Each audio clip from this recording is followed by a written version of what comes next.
നിന്റെ തറവാടിന് എന്തോ ശാപമുണ്ട്. അതാണ് ഇപ്പോഴും അവിടെ ദുർമരണം നടക്കുന്നത്. നിന്റെ തറവാട് ഒരു ശാപം പിടിച്ച തറവാടാണ്. അതുകൊണ്ടായിരുന്നു നിന്റെ തറവാട്ടിലെ എല്ലാവരും ആയുസ് എത്തും മുന്നേ മരണപ്പെട്ടിരുന്നത് എന്നൊരു വാചകം കേട്ടാണ് അനിരുദ്ധ് വളർന്നത്.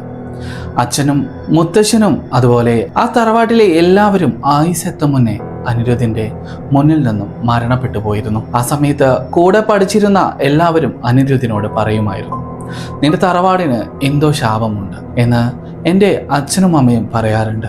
അതുകൊണ്ടാണ് നിന്റെ മുത്തശ്ശനും മുത്തശ്ശിയും അതുപോലെ അവരുടെ എല്ലാ ബന്ധുക്കളും ആയുസ്സെത്തും മുന്നേ മരണപ്പെട്ടു പോകുന്നത് എന്ന്. എന്നാൽ അതിൻ്റെ ഒരു സത്യാവസ്ഥ അനിരുദ്ധിന്റെ അമ്മയ്ക്ക് അറിയാമായിരുന്നു.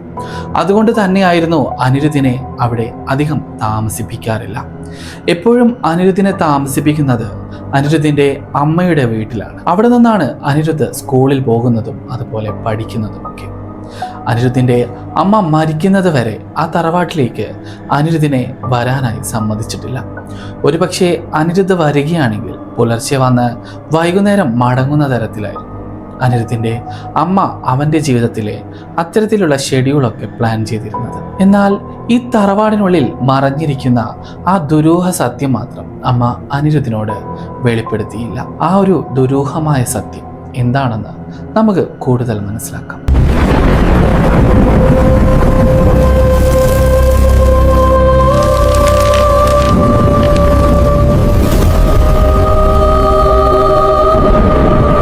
അനിരുദ്ധിന്റെ പഠിത്തമെല്ലാം കഴിഞ്ഞ് അനിരുദ്ധ് ഇന്ന് ഒരു സോഫ്റ്റ്വെയർ എഞ്ചിനീയറാണ്. മുംബൈയിലെ പ്രശസ്തമായ കമ്പനിയിൽ സോഫ്റ്റ്വെയർ എഞ്ചിനീയറായിട്ട് ജോലി ചെയ്യുകയാണ്. അനിരുദ്ധ് കല്യാണം കഴിച്ച് ഭാര്യ ഏകദേശം 8 മാസത്തോളം ഗർഭിണിയുമാണ്. അങ്ങനെ നിൽക്കുന്ന സമയത്താണ് അനിരുദ്ധിന് മുംബൈയിലെ ഓഫീസിലേക്ക് തൻ്റെ മൊബൈൽ ഫോണിലേക്ക് ഒരു കോള് വരുന്നത്. അത് നാട്ടിൽ നിന്ന് തന്നെയായിരുന്നു. എന്നാൽ അതൊരു സന്തോഷ വാർത്തയായിരുന്നില്ല. തൻ്റെ അമ്മ മരണപ്പെട്ടു എന്ന ആ ഒരു സങ്കട വാർത്തയുമായാണ് ആ കോൾ എത്തിയത്. എന്നാൽ പെട്ടെന്ന് വിഷമം തോന്നിയ അനിരുദ്ധ് അന്ന് തന്നെ അവിടെ നിന്ന് പോരുകയുണ്ടായി. എന്നാൽ യാത്ര ചെയ്യാൻ സാധിക്കാത്തത് കൊണ്ട് തന്നെ തൻ്റെ ഭാര്യ മാധുരി അനിരുദ്ധിൻ്റെ കൂടെ പോന്നിരുന്നില്ല. ഈ മാധുരി മുംബൈയിൽ തന്നെ ജനിച്ചു വളർന്ന ഒരു പെൺകുട്ടിയായിരുന്നു. അവിടെ തന്നെയായിരുന്നു അനിരുദ്ധ് കല്യാണം കഴിച്ചിരുന്നത്. ഒരു കാരണവശാലും നാടുമായി ഒരു ബന്ധവും വേണ്ട എന്ന് കരുതി തന്നെയായിരുന്നു അനിരുദ്ധിന്റെ അമ്മ അത്തരത്തിലുള്ള ഒരു മാരേജ് കൂടി അവന് ചെയ്തു കൊടുത്തിരുന്നത്. എന്നാൽ അമ്മയുടെ മരണവാർത്ത അറിഞ്ഞ അനിരുദ്ധ് ഉടനെ തന്നെ നാട്ടിലേക്ക് പുറപ്പെട്ടു. എന്നിട്ട് നാട്ടിലെത്തിയ സമയത്ത് അമ്മയുടെ അന്ത്യകർമ്മങ്ങളൊക്കെ ചെയ്ത് അന്ന് അവിടെ തന്നെ താമസിക്കാനായി തീരുമാനിച്ചു. ആ സമയത്ത് അനിരുദ്ധിന്റെ കുടുംബത്തിൽപ്പെട്ട ഒരാൾ പറഞ്ഞു, ഈ തറവാട്ടിൽ എന്തായാലും അന്തി ഉറങ്ങണ്ട, മറ്റെവിടെയെങ്കിലും പോയി താമസിച്ചിട്ട് ഇവിടുത്തെ കാര്യങ്ങളൊക്കെ ആരെങ്കിലും ഏൽപ്പിച്ചിട്ട് നീ മുംബൈയിലേക്ക് തന്നെ മടങ്ങിക്കോളൂ എന്ന് പറഞ്ഞു. ആ സമയത്ത് അനിരുദ്ധ് പറഞ്ഞു, തൽക്കാലം ഞാൻ ഇവിടെ തന്നെയാണ് താമസിക്കുന്നത്, മറ്റെവിടെയും ഞാൻ പോകാൻ ഉദ്ദേശിച്ചിട്ടില്ല. അമ്മ മരിക്കുന്നത് വരെ എന്നെ ഇങ്ങോട്ട് വരാൻ സമ്മതിച്ചിട്ടില്ല. ഈ തറവാട്ടിൽ ഞാൻ താമസിച്ചിട്ടുണ്ടെങ്കിൽ അത് വിരലിൽ എണ്ണാവുന്നതിലും കുറവ് തന്നെയാണ്. അതുകൊണ്ട് ഇന്നെങ്കിലും എനിക്ക് എൻ്റെ അമ്മ ജീവിച്ച ഈ തറവാട്ടിൽ താമസിക്കണമെന്ന് ആ ബന്ധുവിനോട് അനിരുദ്ധ് പറഞ്ഞു. അന്ത്യകർമ്മങ്ങളൊക്കെ കഴിഞ്ഞ് എല്ലാവരും തറവാട്ടിൽ നിന്നും പിരിഞ്ഞുപോയി. അനിരുദ്ധ് മാത്രമായിരുന്നു അന്ന് ആ തറവാട്ടിൽ ഉണ്ടായിരുന്നത്.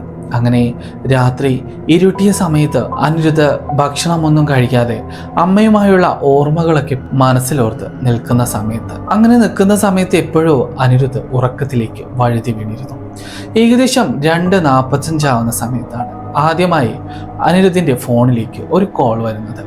അറിയാത്ത നമ്പറായിരുന്നു അത്. പെട്ടെന്ന് ചാടി എണീറ്റ് ആ നമ്പർ നോക്കുന്ന സമയത്ത് ആദ്യം അനിരുദ്ധ് കരുതി തൻ്റെ ഭാര്യയ്ക്ക് എന്തെങ്കിലും അസ്വസ്ഥത ഉണ്ടായതുകൊണ്ട് അവിടെ നിന്നും ആരെങ്കിലും വിളിക്കുന്നതാണെന്ന്. പെട്ടെന്ന് ഫോൺ എടുത്ത് ഹലോ ഹലോ എന്നൊക്കെ ആ ഫോണിൽ പറഞ്ഞു. എന്നാൽ ഓപ്പോസിറ്റ് ഡയറക്ഷനിൽ നിൽക്കുന്ന ആരും അവിടെ നിന്നും ഒരു മറുപടിയും നൽകുന്നുണ്ടായിരുന്നില്ല. എന്നാൽ കട്ട് ചെയ്തിട്ട് അങ്ങോട്ടേക്ക് തിരിച്ചു വിളിക്കുന്ന സമയത്ത് ആ ഫോണിലേക്ക് കോള് പോകുന്നുണ്ടായിരുന്നില്ല. വീണ്ടും അനിരുദ്ധ് ഉറക്കത്തിലേക്ക് പോയി കഴിഞ്ഞിരുന്നു. അങ്ങനെ വീണ്ടും അല്പസമയം കൂടെ കഴിഞ്ഞപ്പോഴായിരുന്നു ആ ഫോണിലേക്ക് അതേ നമ്പറിൽ നിന്ന് തന്നെ ഒരു കോള് കൂടി വരുന്നത്. ഉടനെ തന്നെ അനിരുദ്ധ് ആ ഫോൺ കോൾ എടുത്ത് അവരോട് സംസാരിച്ചു. എന്നാൽ ഓപ്പോസിറ്റ് നിൽക്കുന്ന ആ വ്യക്തി സംസാരിച്ചത് അനിരുദ്ധിന്റെ അമ്മയുടെ സ്വരത്തിലായിരുന്നു. അതൊരു തളർന്ന സ്വരത്തിലായിരുന്നു സംസാരിച്ചിരുന്നത്. ആ സമയത്ത് അമ്മേ എന്നൊക്കെ അനിരുദ്ധ് ഇമോഷണലി അവരെ വിളിച്ചിരുന്നു. എന്നാൽ ഇങ്ങോട്ടേക്ക് പറഞ്ഞ മറുപടി അല്പം വിചിത്രമായിരുന്നു. അന്ന് അനിരുദ്ധിന് കോൾ ചെയ്തിട്ട് അനിരുദ്ധിൻ്റെ ഫോണിലേക്ക് വന്ന ആ സംഭാഷണത്തിൽ പറഞ്ഞിരുന്നത്, നീ ഒരിക്കലും 3ാമത്തെ നിലയിലെ ആ പൂജാമുറി തുറക്കരുത് എന്ന് മാത്രം പറഞ്ഞുകൊണ്ട് ആ ഫോൺ കട്ടായിപ്പോയി. തിരിച്ച് വിളിക്കുന്ന സമയത്ത് ആ നമ്പറിലേക്ക് കിട്ടുന്നുണ്ടായിരുന്നില്ല. അല്പസമയത്തിന് ശേഷം ആ മൊബൈൽ ഫോൺ നമ്പർ തൻ്റെ സുഹൃത്തിന് ഷെയർ ചെയ്യാമെന്ന് കരുതി നോക്കുന്ന സമയത്ത് അങ്ങനെ ഒരു ഫോൺ കോളേ വന്നിട്ടില്ല എന്ന തരത്തിലായിരുന്നു ഫോണിൽ കാണിക്കുന്നുണ്ടായിരുന്നത്. എന്നാൽ ഇതിലെന്തൊക്കെയോ സംശയം തോന്നിയ അനിരുദ്ധ് അന്ന് രാത്രി തന്നെ ആ 3ാമത്തെ നിലയിലെ ആ പൂജാമുറിക്കടുത്തേക്ക് പോവാനൊരുങ്ങി. ഞാൻ നേരത്തെ പറഞ്ഞതുപോലെ തന്നെ അനിരുദ്ധിൻ്റെ ചെറുപ്പകാലം മുതൽ അനിരുദ്ധ് ഇവിടെ താമസിച്ചത് വളരെ കുറവായിരുന്നു. അതുകൊണ്ട് തന്നെ ഈ 3 നിലയുള്ള ഈ വലിയ തറവാട്ടിൽ എവിടെയാണ് എന്തൊക്കെയാണ് ഉള്ളതെന്ന് പോലും അനിരുദ്ധിന് അറിയുമായിരുന്നില്ല. അതുകൊണ്ട് അനിരുദ്ധ് അന്ന് രാത്രി പലയിടങ്ങളിലും തിരയാനായി തുടങ്ങി. അങ്ങനെ ഏകദേശം 3ാമത്തെ നിലയിലേക്ക് പോകുന്ന സമയത്താണ് അവിടെ എന്തൊക്കെയോ മാന്ത്രിക ചരടുകൾ കൊണ്ട് ബന്ധിച്ചു അടച്ച ഒരു പൂജാമുറി കാണുന്നത്. ആ സമയത്ത് അനിരുദ്ധ് ഉടനെ തന്നെ തൻ്റെ സുഹൃത്തിനെ ഫോൺ ചെയ്തു. തൻ്റെ സുഹൃത്തിനോട് ഈ കാര്യങ്ങളൊക്കെ പറഞ്ഞു. ആ സമയത്ത് ആ സുഹൃത്ത് അനിരുദ്ധിനോട് പറഞ്ഞു, നീ ഇപ്പോൾ ചെന്ന് കിടക്ക്, ഇപ്പോൾ ഇതിനെക്കുറിച്ചൊന്നും ചിന്തിക്കേണ്ട, നാളെ പുലർച്ചെ ഞാൻ അങ്ങോട്ടേക്ക് വരാം, എന്നിട്ട് നമുക്ക് അതിനെക്കുറിച്ച് ചിന്തിക്കാമെന്ന് പറഞ്ഞു. അങ്ങനെ അനിരുദ്ധ് ആ പൂജാമുറിക്ക് മുന്നിൽ നിന്ന് താഴോട്ടേക്ക് പോകുന്ന സമയത്ത് ആ പൂജാമുറിയുടെ താഴിൻ്റെ വിടവിലൂടെ ഒരു ചുവന്ന കണ്ണുകളോടെ ആരോ അനിരുദ്ധിനെ വീക്ഷിക്കുന്നുണ്ടായിരുന്നു. എന്നാൽ അനിരുദ്ധിന് അതൊന്നും കാണാൻ സാധിച്ചിരുന്നില്ല. എങ്കിലും അന്നത്തെ രാത്രി അങ്ങനെയൊക്കെ അങ്ങ് അവസാനിച്ചു. അടുത്ത ദിവസം പുലർച്ചെ തന്നെ അനിരുദ്ധിന്റെ സുഹൃത്ത് അംറേഷ് അങ്ങോട്ടേക്ക് എത്തി. അംറേഷ് വന്ന സമയത്ത് അനിരുദ്ധ് ഈ കാര്യങ്ങളൊക്കെ പറഞ്ഞു. എന്നാൽ അനിരുദ്ധ് ഒരു രീതിയിലും കള്ളം പറയാത്ത വ്യക്തിയാണ്. അതുകൊണ്ട് തന്നെ അംറേഷിന് ഇദ്ദേഹം പറഞ്ഞ ഈ കാര്യങ്ങളൊക്കെ വിശ്വസിക്കേണ്ടതായിരുന്നു. അതിന് അംറേഷ് പറഞ്ഞു, ഇത് നമ്മൾ 2 പേരും മാത്രം പോയി തുറന്നതുകൊണ്ട് കാര്യമില്ല. ഈ തറവാട് ഒരുപാട് കാലം വെച്ചാരാധനയുള്ള കുടുംബമായിരുന്നില്ലേ? എന്തെങ്കിലും പൂജാമന്ത്രങ്ങളൊക്കെ കഴിപ്പിക്കാതെ ഇത്തരത്തിലുള്ള ഏതെങ്കിലും വാതിലുകളൊക്കെ തുറന്നു കഴിഞ്ഞാൽ നമുക്ക് തന്നെയാവും പിന്നീട് എന്തെങ്കിലുമൊക്കെ പ്രശ്നങ്ങൾ വരുന്നത് എന്ന് പറഞ്ഞ് ഒരു പൂജാരിയെ കൂടി കൊണ്ടുവന്നതിന് ശേഷം ചില പൂജാമന്ത്രങ്ങളൊക്കെ നടത്തിയതിനു ശേഷം മാത്രം നമുക്ക് ഇതിനെക്കുറിച്ച് ചിന്തിച്ചാൽ മതി എന്ന് അംറേഷ് അനിരുദ്ധിനോട് പറഞ്ഞു. അതുകൊണ്ട് തന്നെ അംറേഷും അനിരുദ്ധും തൊട്ടടുത്ത അമ്പലത്തിലേക്ക് ചെന്ന് ഇങ്ങനെയുള്ള കാര്യങ്ങളൊക്കെ ചെയ്യുന്ന മന്ത്രവാദികളോ പൂജാരികളോ ഉണ്ടോ എന്ന് അവിടെയുള്ളവരോട് അന്വേഷിച്ചു. അങ്ങനെ നിൽക്കുന്ന സമയത്താണ് അവിടെ ഉണ്ടായിരുന്ന ഒരാൾ ഒരു പൂജാരിയെ പരിചയപ്പെടുത്തി കൊടുത്തത്. അദ്ദേഹത്തിന്റെ പേര് സുബ്രഹ്മണ്യൻ എന്നായിരുന്നു. ഒരു ബ്രാഹ്മണ കുലത്തിൽ ജീവിച്ചു വളർന്ന അദ്ദേഹം നിത്യ ബ്രഹ്മചാരി കൂടിയായിരുന്നു. അദ്ദേഹത്തിന് കുടുംബം എന്ന് പറയാൻ ആരും തന്നെ ഉണ്ടായിരുന്നില്ല. ആ അമ്പലവും അവിടെ വരുന്ന ആൾക്കാരുമായിരുന്നു അദ്ദേഹത്തിന്റെ ബന്ധുക്കൾ. ആ സമയത്ത് ആ സുബ്രഹ്മണ്യൻ എന്ന് പറഞ്ഞ പൂജാരി അവരോടായി ചോദിച്ചു, ഏത് തറവാട്ടിലേക്കാണ് ഞാൻ വരേണ്ടതെന്ന്. ആ സമയത്ത് അനിരുദ്ധ് ആ തറവാടിന്റെ പേര് പറഞ്ഞതോടുകൂടി സുബ്രഹ്മണ്യൻ അങ്ങോട്ടേക്ക് കടക്കാനൊന്നും മടിച്ചു. ആ തറവാട്ടിലേക്ക് ഞാൻ വരുന്നത് ശരിയല്ല, എൻ്റെ സാന്നിധ്യം അവിടെ ആവശ്യമില്ല എന്നാണ് ഞാൻ മനസ്സിലാക്കിയിട്ടുള്ളത് എന്ന് പറഞ്ഞു. ആ സമയത്ത് അംറേഷ് പറഞ്ഞു, എങ്ങനെയെങ്കിലും സഹായിക്കണം, ഞങ്ങൾക്ക് ആ പൂജാമുറി ഒന്ന് തുറക്കണം, അതിനകത്ത് എന്താണ് ഉള്ളതെന്ന് ഞങ്ങൾക്ക് അറിയണമെന്ന് പറഞ്ഞു. അനിരുദ്ധിന്റെ ഒരേ ഒരു സ്വത്ത് വകയാണ് ഈ ഒരു തറവാട്. എങ്ങനെയെങ്കിലും ഇത് ആർക്കെങ്കിലും വിറ്റതിനു ശേഷം അദ്ദേഹത്തിന് മുംബൈയിലേക്ക് തന്നെ തിരിച്ചു പോകേണ്ടതാണ്. അപ്പോൾ എങ്ങനെയെങ്കിലും നിങ്ങൾ സഹായിക്കണം എന്ന് പറഞ്ഞ് കയ്യിലുണ്ടായിരുന്ന കുറച്ച് ക്യാഷൊക്കെ അദ്ദേഹത്തിനെ ഏൽപ്പിച്ചിട്ട് ആ സുബ്രഹ്മണ്യൻ എന്ന് പറഞ്ഞ പൂജാരിയുമായി തറവാട്ടിലേക്ക് എത്തി. തറവാട്ടിലേക്ക് എത്തിയ സമയം മുതൽ ആ പൂജാരി അസ്വസ്ഥനായിരുന്നു. അനിരുദ്ധ് പലവട്ടം ആ പൂജാരിയോട് നിങ്ങൾ എന്തുകൊണ്ടാണ് ഇങ്ങോട്ടേക്ക് വരാൻ മടിച്ചതെന്ന് ആവർത്തിച്ച് ചോദിച്ചു. എന്നാൽ ആ പൂജാരി അതിന് മറുപടിയായി ഒന്നും തന്നെ പറഞ്ഞില്ല. നമുക്ക് പൂജാമുറിയുടെ അങ്ങോട്ടേക്ക് പോകാമെന്ന് പറഞ്ഞു. അങ്ങനെ അനിരുദ്ധും അംറേഷും ഈ പൂജാരിയും കൂടി ആ പൂജാമുറിക്ക് അടുത്തെത്തി. ആ സമയത്ത് ആദ്യം ആ പൂജാമുറി തുറക്കാനുള്ള തന്ത്രമന്ത്രങ്ങളൊന്നും ആയിരുന്നില്ല സുബ്രഹ്മണ്യൻ പൂജാരി ചെയ്തിരുന്നത്. ആദ്യം തൻ്റെ കൈകൊണ്ട് ആ വാതിലിലൊന്ന് പതുക്കെ തൊട്ടു. എന്നിട്ട് മനസ്സിലെന്തോ നിബന്ധനം ചെയ്തു. ഉടനെ തന്നെ പെട്ടെന്ന് ആ പൂജാരി വാതിൽ നിന്നും കൈയെടുത്തുകൊണ്ട് അനിരുദ്ധിനോട് പറഞ്ഞു, തെറ്റ് സംഭവിച്ചിരിക്കുന്നു. നിങ്ങളുടെ അമ്മ എന്തോ ഒരു വലിയ തെറ്റ് ഈ പൂജാമുറിക്കുള്ളിൽ ഒളിപ്പിച്ചു വെച്ചിട്ടുണ്ട്. എന്ന് അദ്ദേഹത്തോട് പറഞ്ഞു. ആ സമയത്ത് അനിരുദ്ധിന് ദേഷ്യമാണ് വന്നത്. എന്നാൽ ദേഷ്യം കാണിക്കേണ്ട സമയമല്ല എന്നതുകൊണ്ട് തന്നെ എന്ത് തെറ്റാണ് എന്ന് അറിയാൻ വേണ്ടിയാണ് ഈ വാതിൽ തുറക്കേണ്ട ആവശ്യം എനിക്കുള്ളത് എന്ന് ആ പൂജാരിയോട് പറഞ്ഞു. ആ സമയത്ത് ആ പൂജാരി ചില പുസ്തകങ്ങളൊക്കെ നോക്കിയതിന് ശേഷം അനിരുദ്ധിനോട് പറഞ്ഞു, എനിക്ക് നിങ്ങളോട് ഒരു കാര്യം പറയാനുണ്ട്. ഈ തറവാടിനെ കുറിച്ച് ഞാൻ എൻ്റെ ചെറുപ്പകാലം മുതലേ കേൾക്കുന്നതാണ്. ഈ തറവാട്ടിൽ, അതായത് നിങ്ങളുടെ പൂർവികർ പണ്ടുകാലത്ത് ഈ പൂജാമുറിക്കുള്ളിൽ വെച്ച് ആരാധിച്ചിരുന്നത് ദൈവങ്ങളെയല്ല എന്ന് ഞാൻ കേട്ടുകേൾവിയുണ്ട്. ഈ പൂജാമുറിക്കുള്ളിൽ ചില പൈശാചിക ശക്തികളെ വെച്ചാരാധിച്ചിട്ടായിരുന്നു ഈ തറവാട്ടിലെ കാരണവന്മാർ അകാല മൃത്യു വരിച്ചതെന്ന് ഇവിടെ ഉണ്ടായിരുന്ന പലരും പറഞ്ഞത് ഞാൻ കേട്ടിട്ടുണ്ട്. എങ്കിലും ഒരിക്കൽ പോലും ഈ തറവാട്ടിലേക്ക് വരേണ്ടതായിട്ടുള്ള ആവശ്യം എൻ്റെ തലമുറയിൽപ്പെട്ട ആർക്കും ഉണ്ടായിരുന്നില്ല. അതുകൊണ്ടാണ് നിങ്ങൾ ആദ്യം വിളിച്ച സമയത്ത് ഇങ്ങോട്ടേക്ക് വരാൻ ഞാനൊന്ന് മടിച്ചത്.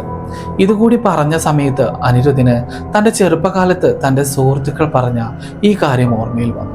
ശാപം പിടിച്ച തറവാടാണ് നിന്റേത് എന്ന ആ വാക്യം. എന്നാൽ എന്ത് ശാപമാണ് ഇവിടെ ഉള്ളതെന്ന് അനിരുദ്ധ് ആ പൂജാരിയോട് ചോദിച്ച സമയത്ത് ആ പൂജാരി പറഞ്ഞത് ഇങ്ങനെ തന്നെയായിരുന്നു.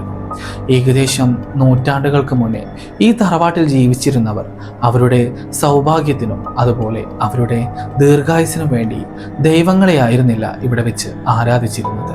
മറിച്ച് ദൈവത്തിന് എതിരായിട്ടുള്ള ദുഷ്ടശക്തികളെയായിരുന്നു ഇവർ ഇവിടെ ആരാധിച്ചിരുന്നത്. എന്നാൽ അനിരുദ്ധിൻ്റെ, അതായത് നിങ്ങളുടെ അച്ഛന് ഇത്തരത്തിലുള്ള കാര്യങ്ങളിലൊന്നും വിശ്വാസമില്ലാത്തത് കൊണ്ട് നിങ്ങളുടെ മുത്തച്ഛൻ്റെ മരണത്തിന് ശേഷം തൻ്റെ അച്ഛൻ ഇത്തരത്തിലുള്ള കാര്യങ്ങളൊക്കെ നിർത്തിയതിനു ശേഷം ഈ പൂജാമുറി എന്നേക്കുമായി അടച്ചിട്ടിരുന്നു. എന്നാൽ 2 വർഷം മുന്നേ നിങ്ങളുടെ അച്ഛൻ മരണപ്പെട്ടു. അത് അകാല മൃത്യു തന്നെയായിരുന്നു. അതൊരു സാധാരണ മരണമായിട്ട് ആർക്കും തോന്നിയിരുന്നില്ല. അത് ഈ പിശാചുക്കളുടെ ശാപമാണെന്നാണ് എല്ലാവരും, അതായത് നിങ്ങളുടെ അമ്മയടക്കം വിശ്വസിച്ചിരുന്നത്. അതുകൊണ്ടാണ് നിങ്ങളുടെ അച്ഛൻ മരിച്ചതിന് ശേഷം നിങ്ങളുടെ ദീർഘായുസിന് വേണ്ടിയിട്ട്, അതായത് അനിരുദ്ധിൻ്റെ ദീർഘായുസിന് വേണ്ടിയിട്ട് തൻ്റെ അമ്മ ആ പൂജാമുറി വീണ്ടും തുറന്ന് അവിടെ ഉണ്ടായിരുന്ന പൈശാചിക ശക്തികളുമായി വീണ്ടും ഒരു കരാറിൽ ഏർപ്പെടുകയുണ്ടായി. അതുകൊണ്ടാണ് നിങ്ങൾക്കിന്ന് സകല സൗഭാഗ്യവും ലഭിച്ചിരുന്നത്. എന്നാൽ ആ പൈശാചിക ശക്തികളോട് വളരെ തന്ത്രപൂർവം നേരിട്ടില്ലെങ്കിൽ അവരെ തന്നെ പൂജിക്കുന്ന തൻ്റെ ഭക്തരെ അവർ ചതിയിലൂടെ കീഴ്പ്പെടുത്തും. എന്നിട്ട് ഈ പൂജാമുറിക്കുള്ളിൽ നിന്നും സ്വതന്ത്രനാവാനായി അവർ ശ്രമിക്കും. അങ്ങനെ ഒരു പക്ഷേ നിങ്ങളുടെ അമ്മയെ ചതിച്ചത് കൊണ്ടാവാം നിങ്ങളുടെ അമ്മയോ അകാല മൃത്യു വരിച്ചത് എന്ന് എനിക്ക് നല്ല സംശയമുണ്ട് എന്ന് പറഞ്ഞു. എന്നാൽ ഈ പിശാചിനെ തളയ്ക്കാനായി, അല്ലെങ്കിൽ ഈ പിശാചിനെ നശിപ്പിക്കാനായി ഒരു തന്ത്രമുണ്ട്. എന്നാൽ ആ തന്ത്രം നിങ്ങളുടെ അമ്മയ്ക്ക് മാത്രമേ അറിയുമായിരിക്കുകയുള്ളൂ. അത് എവിടെയും എഴുതി വെച്ചിരിക്കുകയോ അല്ലെങ്കിൽ എവിടെയും പറഞ്ഞു കേട്ടിട്ടോ ഇല്ല. എന്നാൽ അത് കണ്ടെത്തും വരെ നമ്മളിതിനെ നേരിട്ടേ മതിയാവൂ എന്ന് ആ പൂജാരി പറഞ്ഞു തീരും മുന്നേ അനിരുദ്ധിൻ്റെ മൊബൈലിലേക്ക് വീണ്ടും ഒരു ഫോൺ വന്നു. ആ ഫോൺ വന്ന സമയത്ത് അനിരുദ്ധിൻ്റെ മൊബൈൽ ഫോൺ അംബരീഷിൻ്റെ കയ്യിലായിരുന്നു. അംബരീഷിൻ്റെ കയ്യിൽ നിന്ന് മൊബൈൽ ഫോൺ വാങ്ങിച്ചിട്ട് അനിരുദ്ധ് ആ ഫോൺ അറ്റൻഡ് ചെയ്തു. നേരത്തെ രാത്രിയിൽ വന്ന അതേ നമ്പർ. ആ ഫോൺ പതിഞ്ഞ സ്വരത്തിൽ അനിരുദ്ധ് എടുത്ത് ഹലോ എന്ന് പറയുന്ന സമയത്ത് വളരെ സൗമ്യമായ സ്വരത്തിൽ അവിടെ നിന്നും സംസാരിച്ചിരുന്നത് അനിരുദ്ധിൻ്റെ മരണപ്പെട്ടു പോയ അമ്മയായിരുന്നു. എന്നാൽ ഇപ്രാവശ്യം ആ സംഭാഷണത്തിൽ പറഞ്ഞിരുന്നത്, ഒരു കാരണവശാലും ആ പൂജാമുറി തുറക്കരുത്. ഒരുപക്ഷെ ആ പൂജാമുറി നീ തുറന്നെങ്കിൽ ആ പിശാചിനെ നശിപ്പിക്കാനായി ഒരു പരിഹാരമുണ്ട്. ആ പൂജാമുറിക്കുള്ളിൽ തെക്കേ മൂലയിൽ ഒരു ഇരുമ്പ് പെട്ടിയുണ്ട്. ആ ഇരുമ്പ് പെട്ടി തുറക്കുന്ന സമയത്ത് അതിനകത്ത് ഒരു ചെപ്പുണ്ട്. ആ ചെപ്പ് ഉടനെ തന്നെ നിലത്ത് എറിഞ്ഞുടയ്ക്കണം. അത് ഉടച്ചു കഴിഞ്ഞാൽ ആ പിശാച് എന്നേക്കുമായി നശിക്കും. എന്നാൽ ഒരു നിബന്ധനയുണ്ട്. അത് ആരാണോ ചെയ്യുന്നത് അദ്ദേഹം ഉടനെ തന്നെ മരണപ്പെടും എന്ന് മാത്രമല്ല അവരുടെ ആത്മാവ് എന്നേക്കുമായി ആ പൂജാമുറികളിൽ ബന്ധസ്ഥനാവാനും സാധ്യതയുണ്ട് എന്ന് പറഞ്ഞു. അത് കേട്ട ഉടനെ തന്നെ ആ ഫോൺ കോൾ കട്ടായി. ആ സമയത്ത് ഈ കാര്യം പൂജാരിയോടും അംബരീഷിനോടും പറഞ്ഞു. ആ സമയത്താണ് പെട്ടെന്ന് ആ പൂജാമുറികളിൽ നിന്നും ആരോ നിലവിളിച്ച് കരയുന്നത് പോലെ തോന്നിയത്. അത് തൻ്റെ അമ്മയുടെ ശബ്ദത്തിലുള്ള ഒരു കരച്ചിലായിരുന്നു. ആ സമയത്ത് അനിരുദ്ധ് പറഞ്ഞു, എത്രയും പെട്ടെന്ന് ഇത് തുറക്കണം, എൻ്റെ അമ്മ ഇതിനകത്തുണ്ട് എന്ന്. എന്നാൽ അതിനകത്ത് ഉണ്ടായിരുന്നത് അനിരുദ്ധിന്റെ അമ്മയായിരുന്നില്ല. ഞാൻ നേരത്തെ പറഞ്ഞതുപോലെ തന്നെ ആരാണോ ആ തറവാട്ടിൽ അവസാനമായി മരണപ്പെടുന്നത് അവരുടെ ആത്മാവാണ് ആ പൂജാമുറിക്കുള്ളിൽ തളക്കപ്പെട്ടിരുന്നത്. അതുകൊണ്ടായിരിക്കാം അനിരുദ്ധിന്റെ അമ്മ മരണപ്പെട്ടിട്ടും ആ പൂജാമുറിക്കുള്ളിലെ അനിരുദ്ധിന്റെ അമ്മയുടെ ആത്മാവ് അവിടെ തന്നെ നിലവിളിച്ച് കരയുന്നുണ്ടായിരുന്നത്. എന്നാൽ ആ സമയത്ത് ആ പൂജാരി ആ ആത്മാവിനോട് ചോദിച്ചു, നിനക്ക് എന്താണ് വേണ്ടത്? നിനക്ക് എന്ത് നൽകിയാലാണ് നീ ഇവിടെ നിന്ന് മോചിതയായി പോവുക എന്ന്. ആ സമയത്ത് ആ പിശാച് പറഞ്ഞ കാര്യം കുറച്ച് വിചിത്രമായിരുന്നു. ഞാൻ നേരത്തെ പറഞ്ഞതുപോലെ തന്നെ അനിരുദ്ധിന്റെ ഭാര്യ 8 മാസം ഗർഭിണിയായിരുന്നു. ആ ഗർഭത്തിൽ കിടക്കുന്ന ആ പ്രസവിക്കാത്ത ആ കുഞ്ഞിനെയായിരുന്നു ആ പിശാച് ചോദിച്ചിരുന്നത്. ആ സമയത്ത് അനിരുദ്ധ് ഉടനെ തന്നെ വിസമ്മതം മൂളി. ആ സമയത്ത് അവിടെ മൊത്തം ഒരു വലിയ രീതിയിലുള്ള കാറ്റ് ആഞ്ഞു വീശാൻ തുടങ്ങി. ആ സമയത്താണ് അനിരുദ്ധും അംബരീഷും ആ പൂജാരിയും കൂടി ആ പൂജാമുറിയുടെ വാതിൽ തല്ലി തകർത്തത്. തകർത്ത ഉടനെ തന്നെ അതിനകത്ത് ആ ഇരുമ്പ് പെട്ടിയിൽ സൂക്ഷിച്ചിരുന്ന ചെപ്പ് എറിഞ്ഞുടച്ചാൽ ഈ ആത്മാവിനെ നശിപ്പിക്കാമെന്ന ആ ഒരു സംഭാഷണം അനിരുദ്ധ് പൂജാരിയോടും അംബരീഷിനോടും പറഞ്ഞത്. എന്നാൽ അത് ചെയ്തു കഴിഞ്ഞാൽ ചെയ്യുന്ന ആൾ മരണപ്പെടുമെന്നും അവരുടെ ആത്മാവ് ഈ പൂജാമുറിക്കുള്ളിൽ എന്നേക്കുമായി നിൽക്കേണ്ടി വരുമെന്നും എന്നുകൂടി അവർ പറഞ്ഞു. എന്നാൽ ആ സമയത്ത് അനിരുദ്ധിനെ അത് ചെയ്യാനായി ആ പൂജാരി സമ്മതിച്ചിരുന്നില്ല. ആ പൂജാരി അനിരുദ്ധിനോട് ഒരു കാര്യം പറഞ്ഞു, ഞാൻ പൂജാമുറിക്കുള്ളിൽ കയറി അത് എറിഞ്ഞുടയ്ക്കാം. കാരണം എനിക്കിനി ആരെയും കാത്തു നിൽക്കാനില്ല, എന്നെ കാത്തു നിൽക്കാനും ആരുമില്ല. നിങ്ങൾക്ക് വേണ്ടി ഞാൻ ഈ ഒരു കാര്യം ചെയ്യാമെന്ന് പറഞ്ഞ് അവർ രണ്ടുപേരെയും തഴഞ്ഞു മാറ്റി അദ്ദേഹം ആ പൂജാമുറിക്കുള്ളിലേക്ക് കുതിച്ചു കയറിയിട്ട് ആ തെക്കേ മൂലയിലുള്ള ഇരുമ്പ് പെട്ടി തുറന്ന് അതിനകത്തെ ആ ചെപ്പ് അവിടെ നിലത്ത് എറിഞ്ഞുടച്ചു. ആ സമയത്ത് ഒരു വലിയ അലർച്ച പോലെ ഒരു കറുത്ത ഒരു പൈശാചിക രൂപമുള്ള ഒരു രൂപം അവിടെ നിന്നും അലിഞ്ഞില്ലാതായിക്കൊണ്ടിരുന്നു. എന്നാൽ അവിടെ പൂജാമുറിയിൽ ചേതനയറ്റ ശരീരവുമായി ആ പൂജാരി കിടക്കുന്നുണ്ടായിരുന്നു. ഉടനെ തന്നെ അനിരുദ്ധും അംബരീഷും ആ പൂജാരിയുടെ ശവശരീരം മറ്റൊരു മുറിയിലേക്ക് മാറ്റുകയും പിന്നീട് എന്നേക്കുമായി ആ പൂജാമുറി അടയ്ക്കപ്പെടുകയും ചെയ്തു. പിന്നീട് ഒരിക്കലും അനിരുദ്ധ് ആ തറവാടിനെ വിൽക്കുന്ന കാര്യം ആലോചിച്ചതുപോലുമില്ല.